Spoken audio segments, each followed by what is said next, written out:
আসসালামু আলাইকুম। কেমন আছেন আমার ভাই ও বোনেরা? লিপন সমাহার টিভি থেকে মোহাম্মদ তাওফিক হাসান লিপন বলছি। এই রান্নাটা অনেক পুরাতন রান্না। এই রান্নাটা আপনারা আম পুরাতন রান্নাগুলো হারিয়ে যেতে দিবেন না। এই রান্নাটা কাঁচা মাছের ঝোল, যেটা হলো যে অনেকজন ভেজে রান্না করে পছন্দ করে, ভেজে ঝোল খান। এটা কাঁচা মাছের কাঁচা স্বাদের যে টেস্টটা নেওয়ার জন্য যে ঝোলটা রান্না করা হতো আগের যুগে, সেই রান্নাটা করে দেখাচ্ছে। আসেন, লিপন সমাহার টিভিতে ইউটিউবে সাবস্ক্রাইব করে নেবেন, শেয়ার করবেন। পুরাতন রান্নাগুলো সম্পূর্ণ এখানে পাবেন। কারণ আমরা সেই পুরাতন ভালুকগাছি রান্না, আমার দাদি, নানি, চাচি, ফুপুদেরই হাতের রান্নাগুলো আমি আপনাদেরকে তুলে ধরার জন্য আপ্রাণ চেষ্টা। লিপন সমাহার টিভিতে অনেক পুরাতন কৃষ্টি কালচার যাচ্ছে, সেগুলো আপনারা চোখ রাখবেন। আমার আরও টিভি আছে, সেগুলোর দিকে একটু খেয়াল রাখবেন। ফেসবুকে একটু চোখ রাখলে আমার রান্না, আমার কৃষ্টি কালচারগুলো তুলে ধরার জন্য আপ্রাণ চেষ্টা করছি, দেখেন। আর এখানে যে রান্নাটা রচ্ছে সেটা হলো যে হলুদের গুঁড়া দিলাম, মরিচের গুঁড়া দিলাম, তারপরে জিরা দিলাম, জিরা বাটা, রসুন বাটা, আদা বাটা, লবণ স্বাদ মতন দিয়ে পানি দিয়ে সুন্দরভাবে ভুনে নেবেন।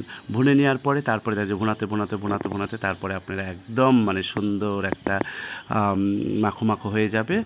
তারপরে একটু পানি দিয়ে আবার একটু কষাতে থাকবেন। আগের যুগে এটা যে কষানো হয়ে গেল, কষানোর মধ্যে পানি দিয়ে একটু কষিয়ে নিয়েছি। সে পানি কষানোর পরে আস্তে আস্তে এইভাবে আমরা যে কাঁচা মাছগুলো এর মধ্যে দিয়ে আবার একটু কষিয়ে নিব। কাঁচা মাছগুলো এমনভাবে কষাবেন যেন ভেঙে না যায়। প্রথমেই যে কষানোটা, কাঁচা মাছ যেটা হলো যে কাঁচা থাকতে নাড়াচাড়া করলে সেগুলো ভেঙে যায় না। আপনি এইভাবে দিয়ে সুন্দর করে মাখো মাখো করে কষায় নেবেন, উল্টা পাল্টা করে কষিয়ে নেবেন। নেওয়ার পরে তারপরে এই যে আস্তে আস্তে করে এই যে উল্টা পাল্টা সব মশলাগুলো যদি মাথার মধ্যে যায়, এর মধ্যে যায়, এগুলো সব কিছু দেখবেন, খেয়াল রাখবেন। যারা রান্না করবেন তারা সব কিছু খেয়াল রাখবেন। আগের যুগে দেখেন তো কত কষ্ট করে নানি, চাচি, ফুপুরা, কত মেহমান, নিজেদের 8-9টা ছেলে মেয়ে, তারপরে আবার তার মধ্যে মেহমান, তার মধ্যে এই রান্না। তখন কিন্তু গ্যাসের চুলা ছিল না, তখন কত কষ্ট করে লাকড়ির চুলা দিয়ে, খড়ির চুলা দিয়ে, মাটির চুলার মধ্যে রান্না করে, সে কালি মেখে কত কষ্ট করে রান্না করে খাইয়েছে। সেই দিনটাকে কথা ভোলা যায়? তাহলে সেই পুরাতন দিনগুলোর কথা ভুলবো না কেন? এখন তো আপনারা একটা মেহমান গেলেও ভয় পান। তখনকার যুগের মানুষরা ভয় পায় নাই। কী জন্য ভয় পায় না জানেন? তখন অভাব ছিল, কিন্তু আন্তরিকতার অভাব ছিল না। এখন অভাব নেই, কিন্তু আন্তরিকতার অভাব আছে। মনে কিছু করবেন না, আগের কথাই বলছি আমি। এই যে দেখেন কি সুন্দর।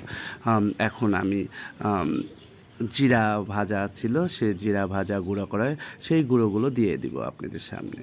আসেন, আমি কি করতে যাচ্ছি, কি হতে যাচ্ছে, সেগুলোই আপনাদের কাছে তুলে ধরার জন্য আপ্রাণ চেষ্টা আমাদের। এই যে লিপন সমাহার টিভিতে কৃষ্টি কালচার পুরাতনগুলোকেই তুলে ধরার জন্য আপ্রাণ চেষ্টা। এই যে জিরা দেওয়ার পরে জিরা ভাজাগুলো দিতেই হবে নর্থ বেঙ্গলে মাছের মধ্যে। এই সেই করে সুন্দরভাবে এখানে আরও সুন্দর করে এই যে ইয়ে করার পরে এইভাবে এখন আমি যে কথাগুলো বলতে চাচ্ছি সেটা হলো, সবচেয়ে বড় জিনিস হলো যে আপনার এখানে হলো যে মাছ রান্না হয়ে গেল, পুরাতন একটা মাছের ঝোল। এই যে এখন আমি নামিয়ে নিচ্ছি, আমার রান্না শেষ। এখন আপনাদেরকে একটু পরিবেশন করে দেখাবো। মাছ বলেন, মাংস বলেন, যেটাই বলেন, পরিবেশন সুন্দর যদি না হয় তাহলে সেই রান্না দেখতে ভালো না লাগলে খেতেও ভালো লাগবে না। এটা আমার দাদির কথা, আমার মায়ের কথা। পরিবেশনটা সুন্দর করতে হবে, যেই পাত্রেই দেন না কেন, দেখতে যদি সুন্দর হয়, টেস্টও সুন্দর হয়। এই যে আগের যুগের মানুষ কি সুন্দর, বাতার কাছে যদি একটু ঝোল পড়ে থাকতো তখন বলতো এটা মুছলো না কেন। এখন তো আপনাদের অনেক টিস্যু আছে, টিস্যু দিয়ে মুছে ফেলতেছেন, কিন্তু তখনকার যুগের কত সেই পুরাতন কলা কৌশলগুলোর কথা একটু মনে রাখেন, তাদেরকে একটু স্মরণ করার জন্য চেষ্টা করবেন। সেই জন্য পুরাতন রান্নাগুলোকে কখনো ভুলে যাবেন না। এই যে হয়ে গেল আমার সুন্দর মাছের ঝোল রান্না করা। এইভাবে রান্না করবেন, এইভাবেই আপনারা সুন্দর করে পরিবেশন করার জন্য চেষ্টা করবেন, আরও সুন্দর করে করবেন। তাহলে দেখবেন নিজের সংসার, নিজের ঘর, নিজের বাড়ি সুন্দর লাগবে, ভালো লাগবে। এই কথাগুলোই বারবার আপনাকে বলি। এখানে আমার যে বিষয়গুলো, সেই বিষয়গুলো দেখা যাচ্ছে যে এখানে পুরাতনগুলোই আমি তুলে ধরবো, সব পুরাতন রান্না, কারণ হারিয়ে যাচ্ছে। এখনকার যুগে সেই রান্নাগুলোর সাথে মিল নেই।